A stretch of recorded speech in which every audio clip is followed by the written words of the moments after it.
9 साल की उम्र थी जब अपनी पेंटिंग्स तक बेच दी थी इस पॉलिटिशियन ने इंडियन आर्मी को कारगिल में सपोर्ट करने के लिए। मैं बात कर रहा हूं बेंगलोर साउथ से बीजेपी के सिटिंग मेंबर ऑफ पार्लियामेंट जो यहां से एक बार फिर से अपनी किस्मत आजमा रहे हैं, युवा नेता तेजस्वी सूर्या। बहुत बहुत शुक्रिया, थैंक यू सर। मैं आपसे ज़रूर ये पूछना चाहूँगा सर कि इस बार जो आपके सामने कॉन्टेस्टेंट हैं, आपको लगता है उनसे कोई कॉम्पिटिशन है या आप इजिली जीत जाएंगे? देखिए, हर चुनाव को हम सीरियसली लेते हैं और लेना भी चाहिए। हम बहुत मेहनत करने वाले पार्टी है, मेहनत में हम विश्वास रखते हैं और अधिकतम मेहनत करना, मेहनत की पराकाष्ठा से काम करना ये पार्टी के कल्चर है। प्रधानमंत्री जी इसका सबसे बड़ा उदाहरण है। इसलिए हम हर चुनाव, प्रत्याशी जो भी हो सकता है, जो ओपोनेंट है, हम अपने दम पर, अपने मेहनत के आधार पर हम चुनाव में जा रहे हैं। कांग्रेस ने कर्नाटका में 28 सीट्स में 12 सीट्स में मंत्रियों के बेटी बिटियाओं को टिकट दिया है। सो कांग्रेस पार्टी एसेंशियली अपने खानदान के भविष्य को सिक्योर करने के लिए, अपने बेटियों का भविष्य सुरक्षित करने के लिए चुनाव लड़ रहे हैं। Modi ji on the other hand देश के सामान्य नागरिक के बच्चों के भविष्य के लिए चुनाव लड़ रहे हैं। इसलिए हमें थोड़ा ज्यादा मेहनत करना पड़ता है, क्योंकि हम करोड़ों रुपए जो कमाई करके रखे हैं घर पे, कंटेस्टेंट के पिताजी, कंटेस्टेंट के खानदान लोग जो अपोजिट में है, ऐसे परिवार तो हम अपना परिवार नहीं है। हम ज्यादा परिश्रम के साथ जनता के बीच जाकर चुनाव को जीतना अपना अनिवार्य है, हम करेंगे। और जितना मार्जिन हमें पिछले चुनाव में मिला था, उससे ज्यादा बहुमत से हम इस बार हम जीत रहे हैं। होम मिनिस्टर आए आपके कैंपेन में और उन्होंने कहा कि हम 28 से 28 सीट जीतेंगे।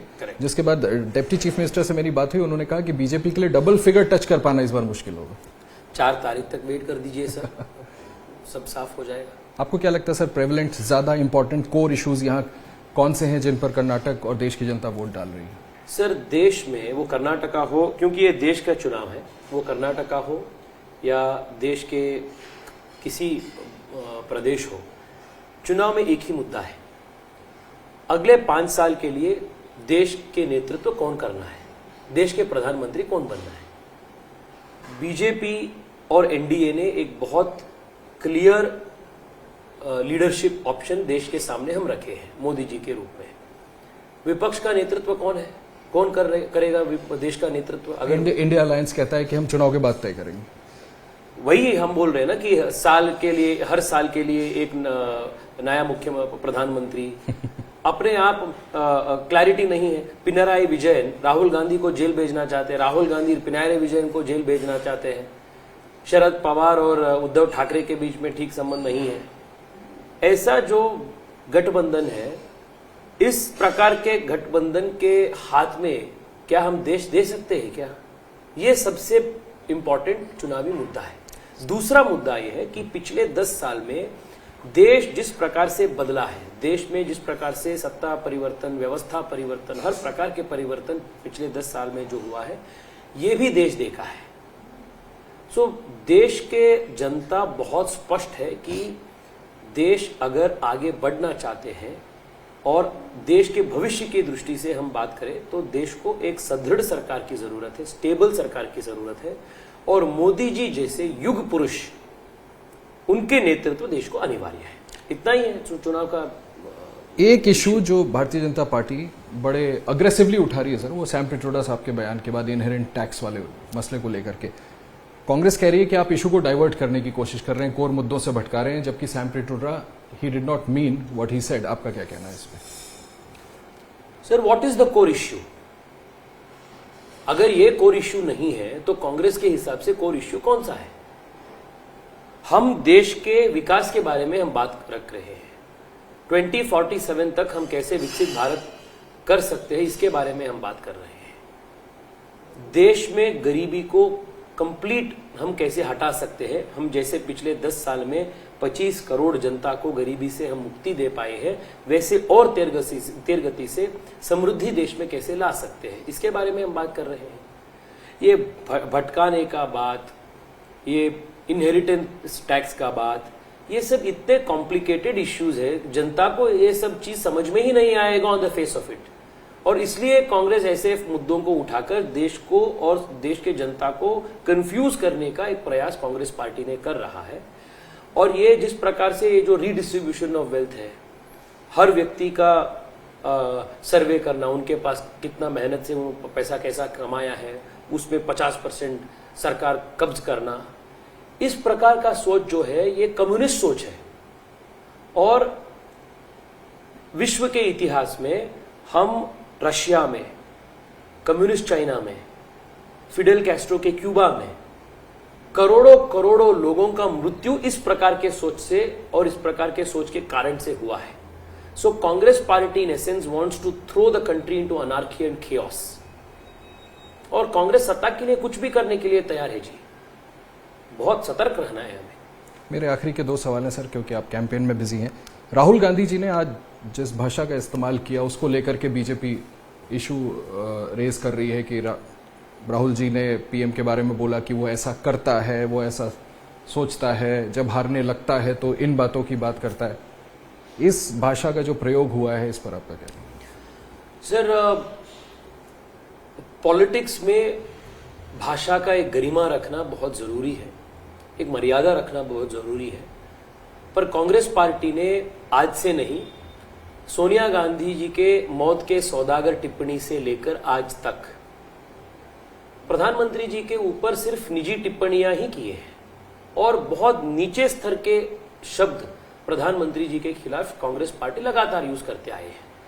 इसमें आपको सरप्राइजिंग बात लग रहा है, मुझे इसमें कुछ सरप्राइज है ही नहीं, क्योंकि कांग्रेस पार्टी का कल्चर ही आज के जमाने में ऐसा बन गया है।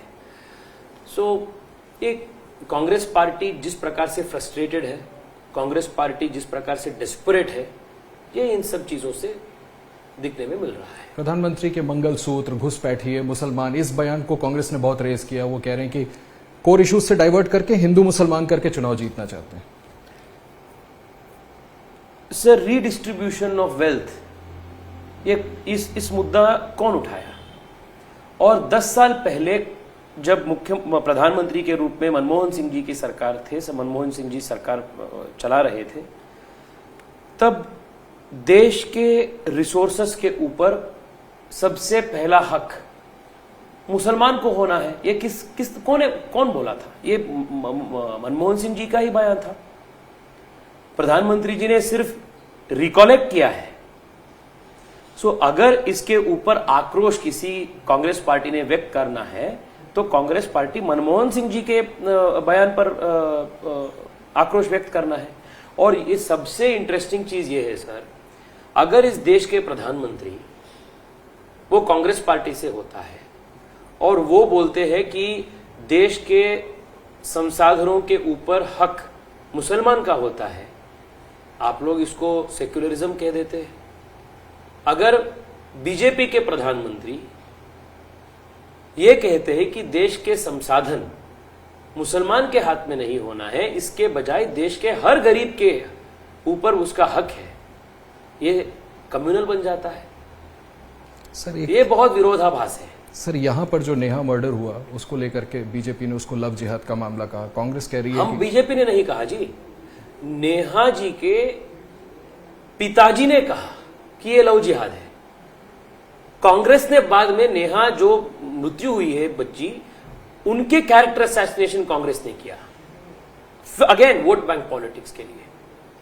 ये एलिगेशन ऑफ लव जिहाद बीजेपी के कैंप से नहीं आया, नेहा के पिताजी ने किया। और विशेष रूप में ये आपको ध्यान में रखना है कि नेहा जी के जो पिताजी है वो कांग्रेस के मेंबर है, कांग्रेस के काउंसिलर है। तो कांग्रेस पार्टी जब हिंदू मुस्लिम के इश्यू आता है, एक बार नहीं बार बार अपने पार्टी मेंबर्स को भी बीच में छोड़ के मुसलमान वोट के लिए वो किसी को भी छोड़ देते हैं। 1 साल पहले यहां केजे हल्ली में राइट्स हुआ था, कांग्रेस पार्टी के दलित एमएलए के घर को इन लोगों ने जला दिया। कांग्रेस पार्टी ने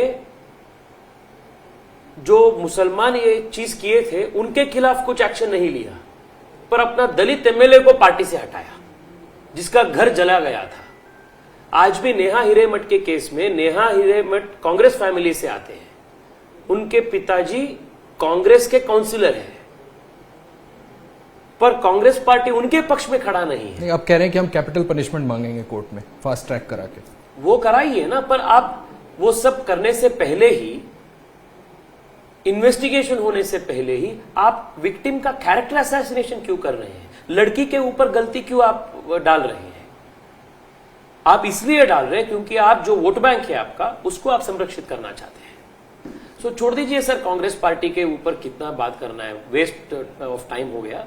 हम विकसित भारत के संकल्प को लेकर प्रधानमंत्री जी आगे बढ़ आपको लगता है उस पर लोग भरोसा दिखाएंगे? और 400 प्लस का जो आपको नारा है, राहुल जी मैनिफेस्टो लॉन्च वाले प्रेस कॉन्फ्रेंस में आपको याद होगा उन्होंने कहा था 150 से ज्यादा नहीं आएगी बीजेपी की, आपका नारा है 400 प्लस। आप कह रहे हैं डेवलप जी को और राहुल गांधी जी को 4 जून देश की जनता जवाब देगी। 400 प्लस आपको लगता है आप अचीव कर लेंगे? 100% सर, हम अचीव नहीं करेंगे, जनता अचीव करेंगे।